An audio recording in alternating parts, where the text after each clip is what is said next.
ಸ್ನೇಹಿತರೆ, ನಾನು ನಿಮ್ಮ ಪ್ರೀತಿಯ ಮ್ಯಾಜಿಕ್ ರಮೇಶ್. ಮಂಡ್ಯ ಜಿಲ್ಲೆ ಮಳವಳ್ಳಿ ತಾಲೂಕು ಹಲಗೂರು ಒಂದು ಐತಿಹಾಸಿಕ ಧಾರ್ಮಿಕ ಮಹತ್ವ ಹೊಂದಿರುವ ಗ್ರಾಮವಾಗಿದೆ. ಇಲ್ಲಿ ನೆಲೆಸಿರುವ ಶ್ರೀ ಪಟ್ಟದ ರಾಣಿ ದೇವಿ ಅಮ್ಮನವರ ದೇವಸ್ಥಾನ ಸ್ಥಳೀಯರಿಗೆ ಅತಿ ಪವಿತ್ರ ಸ್ಥಳವಾಗಿದೆ. ಇಂದು ನಾವು ಮೈಸೂರು ಅರಮನೆ ಮತ್ತು ಹಲಗೂರಿನ ಶ್ರೀ ಪಟ್ಟದ ರಾಣಿ ಅಮ್ಮನವರ ನಡುವಿನ ಅವಿನಾಭಾವ ಸಂಬಂಧದ ಬಗ್ಗೆ ತಿಳಿದುಕೊಳ್ಳೋಣ. ಮೈಸೂರು ಅರಮನೆ ನಮ್ಮ ದೇಶದ ಅತಿ ಪ್ರಸಿದ್ಧ ಐತಿಹಾಸಿಕ ಕಟ್ಟಡಗಳಲ್ಲಿ ಒಂದಾಗಿದೆ. ದಸರಾ ಹಬ್ಬದ ವೇಳೆ ಈ ಅರಮನೆಗೆ ಲಕ್ಷಾಂತರ ಜನ ಭೇಟಿ ನೀಡುತ್ತಾರೆ. ಆದರೆ ಅರಮನೆ ಹಾಗೂ ಒಡೆಯರ ವಂಶದೊಂದಿಗೆ ನಿಕಟವಾದ ಸಂಬಂಧ ಹೊಂದಿರುವ ಶಕ್ತಿ ದೇವಿ ಯಾರು ಗೊತ್ತಾ? ಅವರು ಹಲಗೂರಿನ ಶ್ರೀ ಪಟ್ಟದ ರಾಣಿಯಮ್ಮ. ಸ್ಥಳೀಯ ಇತಿಹಾಸ ಮತ್ತು ಜನಪರ ಕಥೆಗಳ ಪ್ರಕಾರ ಒಡೆಯರ ಪಟ್ಟದ ರಾಣಿ ಅಮ್ಮನವರನ್ನು ತಮ್ಮ ರಾಜ್ಯದ ರಕ್ಷಣಾ ದೇವಿ ಎಂದು ಗೌರವಿಸುತ್ತಿದ್ದರು. ಮಹತ್ವದ ಯುದ್ಧಗಳು ಅಥವಾ ನಿರ್ಣಾಯಕ ಕಾರ್ಯಗಳ ಮುನ್ನ ಅರಸರು ಅಮ್ಮನವರಿಗೆ ವಿಶೇಷ ಪೂಜೆ ಸಲ್ಲಿಸುತ್ತಿದ್ದರು. ಮೈಸೂರು ದಸರಾ ಹಬ್ಬವು ಶಕ್ತಿ ಆರಾಧನೆಯ ಹಬ್ಬ.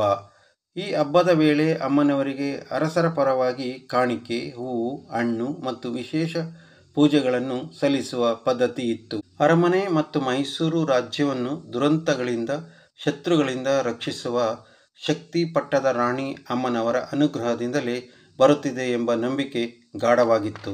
ಇಂದಿಗೂ ಹಲಗೂರಿನ ಜನ ಪಟ್ಟದ ರಾಣಿ ಅಮ್ಮನವರನ್ನು ಮೈಸೂರು ಅರಮನೆಗೆ ಅವಿನಾಭಾವ ಸಂಬಂಧ ಹೊಂದಿರುವ ಪವಿತ್ರ ದೇವಿ ಎಂದು ಹೆಮ್ಮೆಪಟ್ಟು ಹೇಳುತ್ತಾರೆ. ಅರಮನೆಗೆ ಐತಿಹಾಸಿಕ ಕಿರೀಟವಿದ್ದರೆ ಅದನ್ನು ರಕ್ಷಿಸುವ ಶಕ್ತಿ ಪಟ್ಟದ ರಾಣಿ ಅಮ್ಮನವರೇ ಎಂದು ಭಕ್ತರು ನಂಬಿದ್ದಾರೆ. ನೀವು ಹಲಗೂರಿನ ಪಟ್ಟದ ರಾಣಿ ಅಮ್ಮನವರ ಬಗ್ಗೆ ಇನ್ನಷ್ಟು ಮಾಹಿತಿ ತಿಳಿದುಕೊಳ್ಳಲು ದೇವಸ್ಥಾನಕ್ಕೆ ಭೇಟಿ ನೀಡಿ.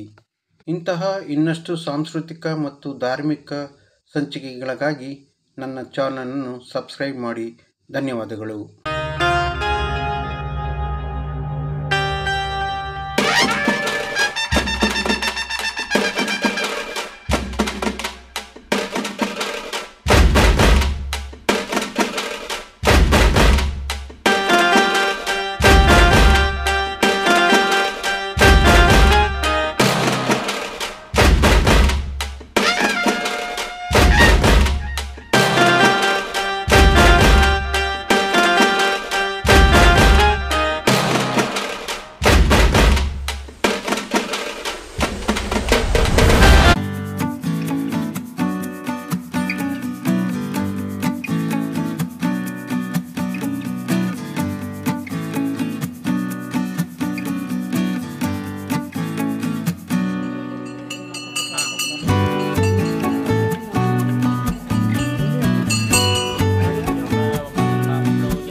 ನಮಸ್ಕಾರ ತಮ್ಮಯ್ಯರೇ.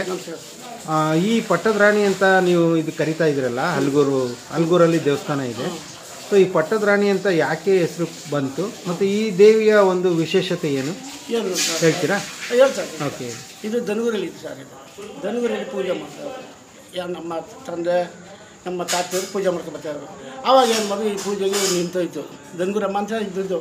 ಆಮೇಲೆ ಅವರು ಮಾಡದೇ ಇದ್ದೊತ್ತಿಗೆ ಇಲ್ಲಿ ನಮ್ಮ ಕಡೆ ಬಂದ್ಬಿಟ್ರು ಹಲಗೂರಿಗೆ ಬಂದ್ಬಿಟ್ಟು ಒಂದು ರೂಮಿಗೆ ಹಾಕಿ ಅದು ಕೋಳಿ ಯಜ್ಞ ಪಗ್ನ ಕೆರೆದು ಏನೇನೋ ಹಾಕಿ ವ್ಯವಸ್ಥೆ ಮಾಡ್ಕೊಬಿಡ್ತು. ಆಮೇಲೆ HS ಸಾವುಕಾರರು, ಸಂಸದೀಯ ಸಾವುಕಾರರು ಗಾರ ಕೆಲಸ ಮಾಡೋದು, ಇಟ್ಟಿಗೆ ಕೆಲಸ ಮಾಡ್ತಾಯಿದ್ರು. ಅಲ್ಲಿಂದ ಚೂರು ಇಟ್ಟಿಗೆ ಪಾರಕ್ಕೆ ತಗೊಬಂದು ಇಲ್ಲಿಂದ ವರ್ಷ ನೆಲ್ಗೊಂಡಾದ್ಮೇಲೆ ಇಲ್ಲಿ ಪೂಜೆಗೆ ಎಲ್ಲ ಮಾಡ್ಕೊಂಡು ಬರ್ತಾಯಿದ್ರು. ಆವಾಗ ಇದರಲ್ಲಿ ಮೈಸೂರಿನಲ್ಲಿ ಯಾವುದೋ ಒಂದು ಕಾಯಿಲೆ ಇತ್ತು. ಆಗ ಚಾಮರಾಜ ಇದ್ದಾಗ ಆವಾಗ ಏನು ಮಾಡೋದು, ಅವ್ರು ಕರೆಸ್ಕೊಂಡ್ರು. ಒಂದೊಂದು ದೇವರು ಅದನ್ನು ದಿವಸ ಪಟ್ಟ ಕುಡಿಸಿದ್ರು. ಈ ತಾಯಿ ಹೋಗ್ಲಾಡ್ಸೋರಿಗೆ ಶ್ರೀ ಪಟ್ಟದ ರಾಣಿ ಅಂತ ಕೊಟ್ಟರು. ದನಗೂರಮ್ಮ ಅಂತ ಇದ್ದ ಶ್ರೀ ಪಟ್ಟದ ರಾಣಿ ಅಂತ ಬಿರಿಸ್ಕೊಟ್ರು. ಒಂದು ವಾಲೆಗೆರೆ ಶಾಸನ ಬರೆದು ಕೆಲಸ ಕೊಟ್ಟರು. ಅದು ಮಳವಳ್ಳಿಯಲ್ಲಿದೆ, ತಾಲೂಕು ಆಫೀಸಲ್ಲಿ. ಹೌದಾ? ಹಾಂ. ಅಲ್ಲಿ ಇನ್ನೂ ಒಂದು ಕೊಟ್ಟೆ ಅದು ನಮ್ಮ ಕಡೆಗೆ ಬಂದ. ಅವ್ರೇನೋ ಕೊಡಲಿಲ್ಲ, ಅವ್ರೇನೋ ಹುಷಾರಿಲ್ಲ. ಅವ್ರಿಗೆ ನಾವು ಕೇಳ್ಕೊತಾ ಅವ್ರ ತಂದೆ ಕೊಡದೇನೋ ಕೂತವ್ರು.